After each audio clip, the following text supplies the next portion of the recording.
ভিনদেশি মুদ্রার যোগানে অগ্রদূত প্রবাসীরা। পরিবার আর নিজের ভবিষ্যৎকে একটুখানি উজ্জ্বল করতে তারা পাড়ি জমান বিদেশ বিভুঁইয়ে। রেমিটেন্স যোগানের এই যুদ্ধে পুরুষদের পাশে সামিল নারীরাও।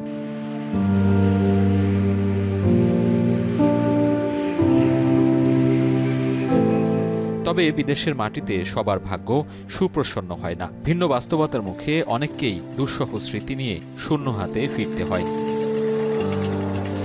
তেমনই একজন মানিকগঞ্জের রেবা আক্তার। ভাগ্য বদলে সৌদি আরবে পাড়ি জমালেও ১.৫ বছরের মাথায় ফিরে আসতে বাধ্য হন। যে তিক্ত অভিজ্ঞতার সঙ্গী হয়েছেন তা নিয়ে আর কোনো দেশেই যেতে চান না তিনি। মারধর করতো, গায়ে হাত তুলতো। এভাবেই মনে করেন যে আমি অনেকবার অফিসে জানাই বা আমার স্বামী বাড়ি থেকে আমার এলাকাতে অনেক লোকজন নিয়ে অফিসে যায়, তারা শুধু বলে এই আয়না দিতেছি এরকম অনেক ডেট দেওয়ার পরে লাস্টে এভাবে মনে করেন ১ বছর ৫ মাস আমি খুব কষ্টে কাটাইছি। নারী পুরুষ সবাই যাক, যাওয়ার মানে তারা সঠিক সিদ্ধান্ত নিয়ে যাক, যায় আমার মতো জানি কেউ বিপদে পড়ে না। জনশক্তি কর্মসংস্থান ও প্রশিক্ষণ ব্যুরোর সাম্প্রতিক এক পরিসংখ্যান বলছে, গেল ১ দশকে নারী অভিবাসীর সংখ্যা কমেছে ৬৬%। গেল ১০ বছরের পরিসংখ্যানে দেখা যায় ২০১৬ সালে নারী অভিবাসীর সংখ্যা ছিল ১ লাখের ওপর। করোনাকালে সে যাত্রায় অনেকটা ভাটা পড়ে। সবশেষ ২০২৪ সালে বিদেশে গেছে ৬১,০০০ নারী কর্মী, আর চলতি বছরের মে মাস পর্যন্ত সে সংখ্যা ২৪,০০০-এর কিছু বেশি। নারী অভিবাসন কমে যাওয়ার কারণ হিসেবে উঠে আসছে নানা নির্যাতনের করুণ কাহিনী আর দক্ষতার অভাব। যারা দালালের মাধ্যমে যায়, ওরা ওদের হাতে ফান্দে পড়ে গেলে ওরা ওখানে কাজটা করতে পারে। হাউস বিষয় যায়, তাদের ক্ষেত্রে এরকম শোনা যায় স্যালারি পায় না বা টর্চার করে। আমরা যাচাই বাছাই করে আর কি যাইতে আছি। আবার ওই জায়গায় আমার এক বেআইন আর কি কাজ করে, তার সাথে যোগাযোগ করছি আমরা, তাই কইছে কোনো সমস্যা হইতো না। অভিবাসী কর্মী উন্নয়ন সংস্থা ওকাপের গবেষণা বলছে, নারী অভিবাসীদের প্রায় ৯৪%ই নানাভাবে মানসিক ও শারীরিক নির্যাতনের শিকার হন। ৭৯% ঠিকমতো বেতন পান না, আর নিয়মিত খাবারের অভাবে ভোগেন ৮০% নারী।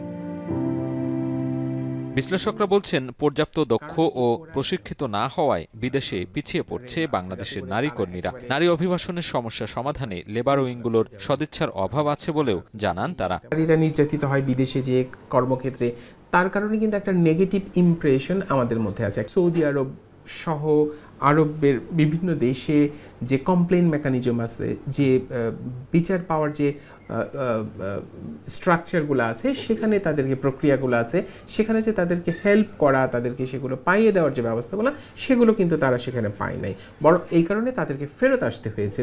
অভিবাসন বিশেষজ্ঞরা বলছেন, নারীদের জন্য শ্রমবাজার আশানুরূপ সম্প্রসারণ হয়নি। এমন প্রেক্ষাপটে নারী অভিবাসন নিরাপদ ও আধুনিকীকরণ করতে জনশক্তি রপ্তানির প্রস্তাবিত চুক্তি বাস্তবায়নের দাবি তাদের। কিছুটা হলেও চাহিদা কমে আসছে আমাদের নারীদের। যেখানে চাহিদা আছে সেটা হচ্ছে যে তাদেরকে কিছুটা শোষণ করা যায়, অর্থাৎ তাদেরকে কম বেতনে নিয়োগ করা যায়, কারণ তারা একেবারে লেখাপড়া জানে না, কিছুই জানে না, শিখিয়ে পড়িয়ে নিতে হচ্ছে। এবং যেহেতু বাড়ির ভেতরে তারা কাজ করছে, জবাবদিহিতা সেখানে থাকছে না, এমনকি ওখানকার আইন অনুযায়ীও কোনো জবাবদিহিতার জায়গা তৈরি করা যাচ্ছে না। নতুন কোনো চুক্তি হয়নি, দেখা যাচ্ছে যে তুলনামূলকভাবে আস্তে আস্তে সেটা হারটা কমে আসছে নারীদের যাওয়ার ক্ষেত্রে। চুক্তির একটা স্ট্যান্ডার্ড ফরম্যাট তৈরি করে নেওয়া, যাতে নারীদের যেখানেই তারা যাবেন বেসিক কিছু জিনিস ওখানে চুক্তির মধ্যে থাকবে।